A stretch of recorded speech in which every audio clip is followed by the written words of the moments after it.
చేస్తూ రైతులను మోసపుచ్చుతా ఉన్నారు.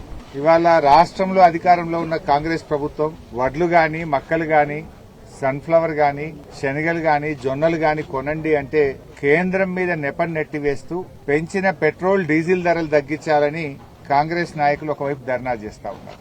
ఇవాళ కేంద్ర ప్రభుత్వం ఎఫ్సీఐ లెవీ కోటా రాష్ట్రానికి ఇవ్వకుండా, సకాలంలో ఎరువుల కోటా ఇవ్వకుండా, వాళ్లేమో వడ్లు కొనాలి అని బీజేపీ భరోసా అనుకుంటా వాళ్ళు రోడ్లెక్కి తిరుగుతా ఉన్నారు. ఢిల్లీలో అధికారంలో ఉన్నోడు రోడ్లెక్కుతుండు, రాష్ట్రంలో అధికారంలో ఉన్నోడు కూడా రోడ్డెక్కే తిరుగుతుండు. అంటే తమ బాధ్యతల్ని విస్మరిస్తూ రైతాంగాన్ని అలా ఇబ్బందుల పాలు చేస్తున్నది ఢిల్లీలో అధికారంలో ఉన్న బీజేపీ, రాష్ట్రంలో అధికారంలో ఉన్న కాంగ్రెస్. ఆనాడు కేసీఆర్ గారు బీఆర్ఎస్ ప్రభుత్వం ఉన్నప్పుడు 10 ఏళ్లలో ఎరువులకు ఇబ్బంది రాలేదు, 10 ఏళ్లలో వడ్ల కొనుగోలుకు ఇబ్బంది రాలేదు.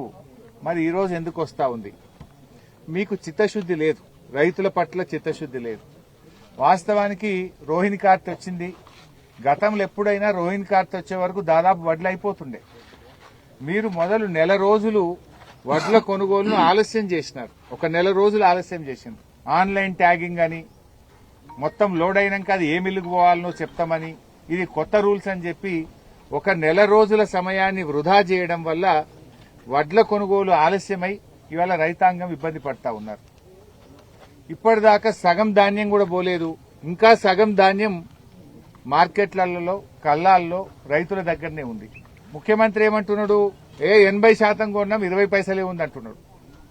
మరి నువ్వు హైదరాబాద్ లో కూర్చుంటే నీకు నిజాలు తెలియవు.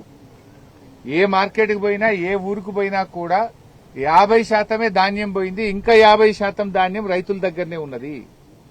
అంటే ప్రభుత్వం పూర్తి అవగాహన రహిత్యంతో, బాధ్యతా రహిత్యంతో ప్రభుత్వం పనిచేస్తా ఉంది. ఇలా వర్షాలు పడి మొత్తం అన్ని గ్రామాల్లో రాష్ట్ర వ్యాప్తంగా కూడా వడ్లు తడిసిపోయినాయి.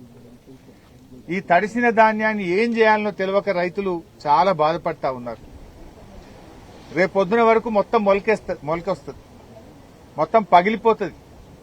అందువల్ల ప్రభుత్వం, ముఖ్యమంత్రి గారు, బాధ్యత కలిగిన మంత్రులు రాష్ట్ర వ్యాప్తంగా వెంటనే వీడియో కాన్ఫరెన్స్ పెట్టండి, జూమ్ కాన్ఫరెన్స్ పెట్టి తహసీల్దార్లను, డిఆర్డీఏ అధికారులను, అందరు అధికారులను కూడా, జిల్లాలో ఉండే మొత్తం అధికారులను మండలాల వారీగా బాధ్యత పెట్టి తడిచిన ధాన్యాన్ని వెంటనే లిఫ్ట్ చేసి రైస్ మిల్లకు, బాయిల్డ్ రైస్ మిల్లకు పంపించాలని చెప్పి ప్రభుత్వాన్ని డిమాండ్ చేస్తా ఉన్నాం.